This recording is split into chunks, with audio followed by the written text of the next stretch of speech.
कभी कभी ना मैं सोचती हूँ कि फिजिकल इंजरीज कितनी सिंपल होती हैं। अरे जैसे पैर में दर्द हुआ, डॉक्टर के पास गए, एक्सरे करवाया और सामने स्क्रीन पर दिख गया कि हाँ भाई यहाँ हड्डी में दरार है। सही बात है। प्रॉब्लम दिख गई तो सोल्यूशन भी पता चली जाता है।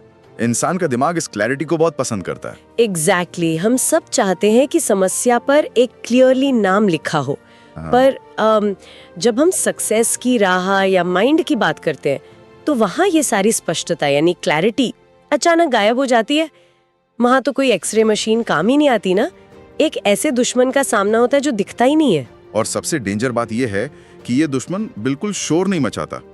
अरे बाहर की प्रॉब्लम को आप फेस कर लोगे, जैसे पैसे की कमी हुई या लोग विरोध कर रहे हैं, पर ये जो अनसीन एनिमी है ये किसी हालात या किसी इंसान के रूप में नहीं आता। ट्रू। ये हमारे दिमाग के अंदर एकदम चुपचाप बैठा होता है। ये बहुत ही मीठी आवाज में बात करता है और धीरे धीरे इंसान की क्षमताओं को जड़ से खत्म कर देता है। और इसे पहचानना सबसे मुश्किल है, क्योंकि ये और कोई नहीं, हमारा अपना अहंकार, मतलब हमारी खुद की ईगो होती है। बाप रे। तो बेसिकली आज की इस चर्चा का, इस डीप डाइव का मुख्य विषय यही अनजाना दुश्मन है। हम रायन हॉलिडे की बहुत ही फेमस किताब ईगो इज द एनिमी के एक स्पेसिफिक हिस्से पर फोकस कर रहे हैं, जिसे उन्होंने एस्पायर फेज कहा है, यानी जब हम कुछ बनने की चाहत रखते हैं। बिल्कुल, ये वो फेज है जहां सबसे ज्यादा गलतियां होती हैं। हाँ, और हम सब ने ऐसे लोग देखे हैं, या शायद हम खुद वही लोग थे किसी पॉइंट पर, जो हमेशा बस बड़े प्लान्स की बातें करते हैं। मैं नया बिजनेस खोलने वाला हूँ, या मैं एक ऐसी बुक लिख रही हूँ जो सब बदल देगी। पर ग्राउंड रियलिटी में सालों गुजर जाते हैं और वो लोग वहीं खड़े होते हैं। राइट। तो आज हम इस डीप डाइव में यही तोड़फोड़ करेंगे कि ये ईगो शुरुआती दौर में कैसे एक ऐसी दीवार बन जाती है जिसे पार करना नामुमकिन सा लगता है। और सबसे जरूरी बात, हम उन 4 मेन स्ट्रैटेजीज पर बात करेंगे जो इस खामोश दुश्मन को हराने में काम आती है। तो चलिए शुरू करते हैं। सबसे पहले मुझे लगता है ईगो को ठीक से डिफाइन करना जरूरी है, क्योंकि आमतौर पर जब हम ईगो बोलते हैं तो दिमाग में एक घमंडी इंसान की इमेज आती है जो दूसरों को नीचा दिखाता है। हाँ, वही इमेज हम बरसों से देखते आए हैं, पर रायन हॉलिडे यहाँ एक पूरी तरह से अलग नजरिया पेश करते हैं। उनके अनुसार ईगो दरअसल इंसान के दिमाग की वो बहुत ही आरामदायक, कंफर्टेबल झूठ बोलने वाली आवाज है। कंफर्टेबल झूठ मतलब कैसे? मतलब ये बिना किसी प्रूफ के, बिना किसी मेहनत के आपको लगातार ये बिलीव करवाती है कि भाई मैं तो बहुत स्पेशल हूँ, मुझ पर आम लोगों वाले नियम लागू नहीं होते। ये दूसरों को नीचा दिखाने के बारे में उतना नहीं है जितना बिना कुछ किए खुद को महान मानने के बारे में है। ओह वाओ, यानी मैदान में उतरने से पहले ही खुद के गले में गोल्ड मेडल पहन लेना। जैसे इसको समझने के लिए बुक में एक एग्जाम्पल है ना, एक 22 साल के नए यूट्यूबर का। हाँ, वो परफेक्ट एग्जाम्पल है इस फेज को समझने के लिए। मान लीजिए उसने एक नया चैनल शुरू किया, पूरे जोश में 3 वीडियोस डाले, पर रिजल्ट क्या आया? 0 व्यूज, किसी में नहीं देखा। अब लॉजिक तो यही कहता है कि उसे सोचना चाहिए कि शायद कंटेंट में कमी है, मुझे इम्प्रूव करना होगा। बिल्कुल, साधारण बुद्धि तो यही कहेगी, पर अगर उसके दिमाग में ईगो बैठी है तो वो उसे क्या समझाएगी? वो आवाज बोलेगी, मैं तो जीनियस हूँ, मेरे आइडियाज इतने एडवांस हैं कि आम जनता मुझे समझ ही नहीं पा रही है। बाप रे, एक छोटी सी आवाज और उसने अपनी फेलियर का पूरा ब्लेम दुनिया पर डाल दिया। और इस एक आवाज की वजह से वो फीडबैक लेने से पूरी तरह बच गया। एग्जैक्टली। और साइकोलॉजी के हिसाब से देखें तो जब कोई अपनी गलती मानता है तो उसे एक्सेप्ट करना पड़ता है कि वो परफेक्ट नहीं है, उसमें कमियां हैं। ईगो इस सच्चाई को झेल ही नहीं सकती, क्योंकि ईगो का पूरा वजूद ही इस झूठ पर टिका है। इसलिए ये एक कंफर्टेबल झूठ का चोला पहन लेती है। राइट। ये बात सुनकर ना मुझे एक दर्द निवारक यानी पेन किलर की याद आ रही है। जैसे जब बॉडी में बीमारी होती है तो दर्द एक वार्निंग साइन होता है, पर अगर आप सिर्फ पेन किलर खा लो तो दर्द गायब हो जाएगा और आपको लगेगा सब ठीक है। सही पकड़ा, पर बीमारी तो अभी भी वही है, अंदर ही अंदर बढ़ रही है। हाँ, और ईगो बिल्कुल उस पेन किलर की तरह दिमाग को सुन कर देती है। असफलता का दर्द महसूस ही नहीं होने देती। उस मोमेंट पे बहुत अच्छा लगता है, पर इंसान का एक्चुअल ग्रोथ बिल्कुल ठहर जाता है। ये पेन किलर वाली एनालॉजी स्थिति को बखूबी समझाती है, क्योंकि दर्द को दबाने से बीमारी नहीं जाती। अब अगर ईगो अंदर का झूठ है तो हमें देखना होगा कि ये बाहर कैसे निकलता है। और आज के टाइम में इसका सबसे बड़ा स्टेज हमारा सोशल मीडिया है। बिल्कुल। और यहीं से हमारा दूसरा बड़ा पॉइंट निकल कर आता है, टॉक वर्सेस वर्क। बोलना बनाम काम करना। आजकल फोन खोलो तो बस अनाउंसमेंट्स की लाइन लगी होती है। मैं इस साल 50 किताबें पढ़ूंगा, या मेरा नया स्टार्टअप अगले महीने आएगा। हर कोई लगातार बोल रहा है, पर ग्राउंड रियलिटी में शायद ही कोई वो काम पूरा करता है। इस छोटे से बिहेवियर के पीछे ना एक पूरा केमिकल गेम चल रहा है दिमाग में। केमिकल गेम मतलब डोपामिन वाला एंगल। हाँ, एग्जैक्टली। देखो, जब इंसान शांति से अकेले बैठकर काम करता है तो उसे तब तक कोई इनाम नहीं मिलता जब तक काम पूरा ना हो जाए। पर जब वही इंसान इंटरनेट पर आकर अपने प्लान्स अनाउंस करता है तो लोग उसे लाइक करते हैं, कमेंट्स में बधाई देते हैं। ओह, तो उससे दिमाग में डोपामिन रिलीज होता है। राइट। डोपामिन हमें खुशी और सेटिस्फैक्शन देता है, पर दिमाग फर्क नहीं समझ पाता कि ये डोपामिन सच में मुश्किल काम पूरा करने पर मिल रहा है या सिर्फ उसके बारे में बड़ी बड़ी बातें करने पर। मतलब काम शुरू भी नहीं हुआ और दिमाग ने खुशी के मारे पार्टी कर ली कि हम जीत गए। एक तरह की प्रीमेच्योर सेटिस्फैक्शन मिल गई। बिल्कुल, समय से पहले मिलने वाली संतुष्टि। और जब बिना मेहनत किए जीत का इनाम मिल गया तो दिमाग उस उबाऊ बोरिंग काम को करने में एनर्जी क्यों लगाएगा? ईगो को तो बस वैलिडेशन चाहिए था, वो मिल गया लाइक से। लेकिन वेट, मैं यहाँ एक छोटा सा पुशबैक देना चाहूंगी। एक काउंटर आर्ग्यूमेंट भी तो है इसका। लोग अक्सर कहते हैं कि अपने गोल्स को पब्लिक में बताने से एक तरह की अकाउंटेबिलिटी यानी जवाबदेही बनती है। हाँ, ये बात बहुत सिखाई जाती है आजकल। राइट। कहते हैं डर लग रहा हो तो सबको बता दो, बेइज्जती के डर से ही सही इंसान काम तो पूरा करेगा। तो क्या पब्लिक में बोलना हमेशा ईगो ही होता है और हमेशा नुकसान ही करता है? ये बहुत ही वैलिड सवाल है, पर यहीं ईगो अपनी चालाकी दिखाती है। सच्ची अकाउंटेबिलिटी और शो ऑफ के बीच बहुत बारीक लाइन होती है। असली जवाबदेही खुद से होती है या एक छोटे से ट्रस्टेड ग्रुप या मेंटोर से। अच्छा। पर जब आप हजारों अनजान लोगों के सामने एक बड़े स्टेज पर प्लान रखते हो तो ईगो उस अकाउंटेबिलिटी को एक नाटक में बदल देती है। आपका ध्यान इस बात से हट जाता है कि काम को बेहतर कैसे करूं और इस बात पर लग जाता है कि लोग मेरे बारे में क्या सोच रहे हैं। ओह वाओ, ये बहुत डीप बात है। सारी ऊर्जा सिर्फ एक नकली इमेज मेंटेन करने में खर्च हो जाती है। एग्जैक्टली। सच्ची क्रिएटिविटी वहां खत्म हो जाती है।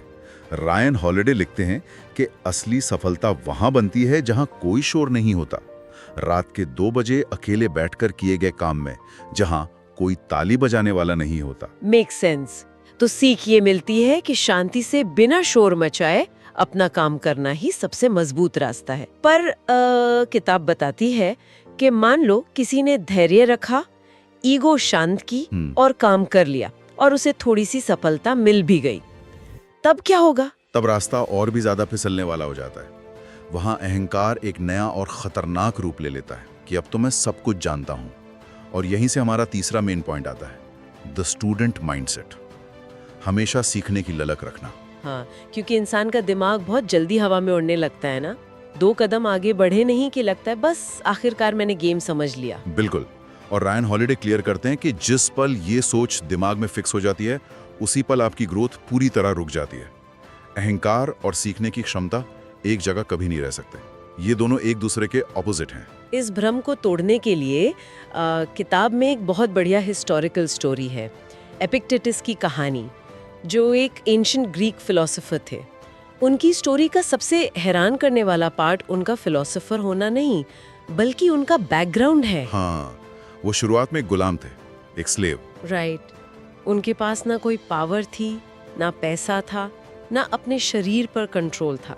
उनके पास दुनिया से नाराज होने और अहंकार में अपने दर्द को छुपाने के सारे वैलिड रीजंस थे, पर उन्होंने एक अलग ही रास्ता चुना। उन्होंने रैडिकल ह्यूमिलिटी अपनाई, यानी एकदम सच्ची विनम्रता। उन्होंने हर हालात में खुद को एक स्टूडेंट माना जिसे अभी बहुत कुछ सीखना है, और उसी सीखने की भूख का असर है कि 2000 साल बाद भी आज उनके विचार पढ़े जाते हैं। ये रैडिकल ह्यूमिलिटी ना, इसको प्रैक्टिकली अगर समझे तो इसका मतलब ये नहीं है कि आप खुद को लूजर या कमजोर समझो। इसका मतलब बस इतना है कि जब आप किसी से मिलो, चाहे वो आपसे छोटा हो या उसके पास कम एक्सपीरियंस हो, आप ये सोचो कि इससे भी कुछ नया सीखा जा सकता है। सही बात है, क्योंकि हर इंसान का एक अलग एक्सपीरियंस होता है। और जब आप स्टूडेंट माइंडसेट में होते हो तो आप फीडबैक को एक अटैक की तरह नहीं लेते, आप आलोचना को एक गिफ्ट की तरह लेते हो जो आपको बेहतर बनाएगा। छूट से भर दिया है कि मुझे सब पता है, तो क्या होगा? नई चीज अंदर जाएगी नहीं। एग्जैक्टली।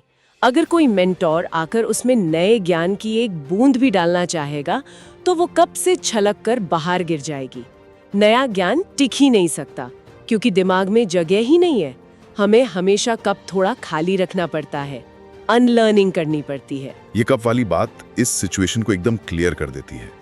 स्टूडेंट जैसी विनम्रता लाना अपने आप में एक बहुत बड़ी जीत है, पर प्रैक्टिकली हम जिंदगी अकेले तो नहीं जीते, हमें दूसरों के साथ काम करना पड़ता है। और यहाँ चौथा पॉइंट आता है जिसे द कैनवस स्ट्रैटेजी कहा गया है। द कैनवस स्ट्रैटेजी यानी दूसरों के लिए चित्रकारी का पर्दा बनना। सही शब्दों में कहें तो खुद आगे बढ़ने के लिए पहले दूसरों के आगे बढ़ने का रास्ता बनाना। और फ्रैंकली स्पीकिंग ये सुनकर दिमाग चकराता है। हाँ, क्योंकि ये आम सोच के बिल्कुल उलट है ना। वही ना, हमें तो बचपन से सिखाया गया है कि आगे बढ़ो, हक छीनो, स्पॉटलाइट में आओ, पर ये स्ट्रैटेजी कहती है कि खुद चमकने के बजाय दूसरों को चमकने दो। ये तो अपने आप को पीछे धकेलने जैसा लग रहा है। लगता वैसा ही है, पर किताब दिखाती है कि आगे बढ़ने का इससे तेज रास्ता नहीं है। इसमें बेंजामिन फ्रैंकलिन का एक बहुत सॉलिड हिस्टोरिकल एग्जाम्पल है। जब वो नए शहर में गए, उन्हें कोई जानता नहीं था। उन्होंने जाके वहां शोर नहीं मचाया कि मैं कितना स्मार्ट हूं। तो उन्होंने क्या किया? वो वहां के ताकतवर लोगों के पास गए और चुपचाप उनके रास्ते की प्रॉब्लम्स को सॉल्व करना शुरू किया। दूसरों को स्टेज पर आगे रखा, उनका काम आसान किया, उनकी गलतियां ठीक की और क्रेडिट उन्हीं को लेने दिया। ओह, तो इससे उन्हें क्या मिला? उन्हें वो मिला जो शोर मचाने से कभी नहीं मिलता। उन्होंने चुपचाप बहुत सारे कनेक्शंस बनाए, बड़े लोगों का ट्रस्ट जीता, ऐसी स्किल्स सीखी जो उन्हें अकेले नहीं मिलती। उन्होंने अपने लिए ऐसे रास्ते खोले जो ईगो में रहकर कभी ना खुलते। ईगो को तो इस स्ट्रैटेजी से डेफिनेटली प्रॉब्लम होगी। ईगो तो चिल्ला चिल्ला के बोलेगी, मैं किसी और का काम क्यों चमकाऊं, मेरा नाम कहाँ है इसमें। बिल्कुल, अहंकार वाले लोग बस तुरंत रिकॉग्निशन चाहते हैं, जबकि कैनवस स्ट्रैटेजी अपनाने वाले हर दिन शांति से अपनी वैल्यू प्रूव करते हैं। और ट्रस्ट मी, जब आप अपनी वैल्यू लगातार प्रूव करते हो तो पहचान आपको खुद ढूंढ लेती है। लेकिन इस आदर्शवादी सिख पर मुझे प्रैक्टिकल पुशबैक देना ही पड़ेगा। आजकल की कॉर्पोरेट और स्टार्टअप की दुनिया देखो, ऐसी कटथ्रोट कंपटीशन है, अपना क्रेडिट खुद लो वरना कोई और ले जाएगा वाला कल्चर है। हाँ, भेड़िया धासन मची हुई है हर जगह। एग्जैक्टली। तो ऐसे माहौल में क्या ये कैनवस स्ट्रैटेजी डेंजरस नहीं है? हर कोई डरता है कि अगर बढ़िया आइडिया दिया और बॉस ने सारा क्रेडिट खा लिया तो हमारा क्या होगा। क्या ये लिटरली करियर सुसाइड नहीं है? डर बिल्कुल नेचुरल है, पर अगर इस प्रोसेस को थोड़े लंबे टाइम होराइजन से देखा जाए तो ये कोई त्याग या सैक्रिफाइस नहीं है। ये एक्चुअली एक बहुत स्मार्ट लॉन्ग टर्म इन्वेस्टमेंट है और इसका मुनाफा बहुत बड़ा होता है। अच्छा, वो कैसे? जब आप किसी और के लिए कैनवस बिछाते हो जिससे वो आसानी से अपना काम कर सके, तो अनजाने में ही आप उसके सबसे ट्रस्टेड इंसान बन जाते हो। जो व्यक्ति सिर्फ अपना भोपू नहीं बजाता और दूसरों के रिजल्ट्स बेहतर करता है, उस पे लोग ब्लाइंडली ट्रस्ट करते हैं। और आज की फास्ट पेस दुनिया में ट्रस्ट सबसे महंगी करेंसी है। एग्जैक्टली। आज जब सब शोर मचा रहे हैं, तो वो इंसान जो चुपचाप काम पूरा करता है, वो भीड़ से अलग ही दिखता है। वो पूरे सिस्टम के लिए इतना जरूरी हो जाता है कि उसे रिप्लेस करना नामुमकिन हो जाता है। ये हिम्मत वाला कदम जरूर है, पर लॉन्ग रन में बेस्ट स्ट्रैटेजी यही है। वाओ, आज की इस डीप डाइव चर्चा में सारी बातें अब बिल्कुल कनेक्ट हो रही है। हमने शुरुआत की थी ईगो की असली पहचान से, जहां क्लियर हुआ कि ये बस एक कंफर्टेबल झूठ है। फिर हमने देखा कि सोशल मीडिया पर बोलने से नकली डोपामिन मिलता है, इसलिए शांति से काम करना जरूरी है। Talk versus work. उसके बाद एपिक्टेटस की स्टोरी और कप वाली एनालॉजी से समझाया कि हमेशा सीखने वाला स्टूडेंट माइंडसेट रखना कितना जरूरी है। और फाइनली बेंजामिन फ्रैंकलिन की तरह दूसरों के लिए कैनवस बनना असल में सबसे तेज ग्रोथ का रास्ता है। ये सारी चीजें सिर्फ किताबी बातें नहीं हैं। जब भी आप कुछ नया शुरू करते हो, तो शुरुआती दौर में ये 4 बातें एक गाइड की तरह काम आती हैं। और बाय द वे, किताब आगे ये भी हिंट देती है कि सक्सेस मिलने के बाद ईगो और भी ज्यादा खतरनाक रूप ले लेता है। ओह डेफिनेटली, उस पड़ाव पर तो दुनिया ही घमंड को हवा देने आ जाती है। सक्सेस फेज पर भी हम पक्का आगे डीप डाइव करेंगे, पर इन सबको अभी यहीं रोकते हुए मैं चर्चा को एक आखिरी और गहरे सवाल पर छोड़ना चाहती हूँ। बिल्कुल, एक ऐसी चीज जिस पर थोड़ा अकेले में सोचना चाहिए। अगर हम आज एक ठोस फैसला लें, क्या होगा अगर आने वाले पूरे 30 दिनों तक, 1 महीने तक अपनी किसी भी छोटी जीत, किसी नए आइडिया या आने वाले गोल को हम किसी से भी शेयर ना करें। ना इंटरनेट पर, ना दोस्तों में, पूरी तरह से रेडियो साइलेंस। एग्जैक्टली। तो उस एकदम गहरी खामोशी में जब कोई ताली बजाने वाला नहीं होगा, तब अकेले में किए जाने वाले काम के प्रति हमारी सच्ची लगन जिंदा रह पाएगी, या बिना शोर के हम उस काम को करना ही छोड़ देंगे? इस सवाल पर खुद को जवाब जरूर दीजिएगा और आपके थॉट्स हमें कमेंट्स में बताना मत भूलिएगा। और ऐसी और गहरी चर्चाओं के लिए सब्सक्राइब करें और हमारी फुल प्लेलिस्ट डिस्क्रिप्शन में चेक करें।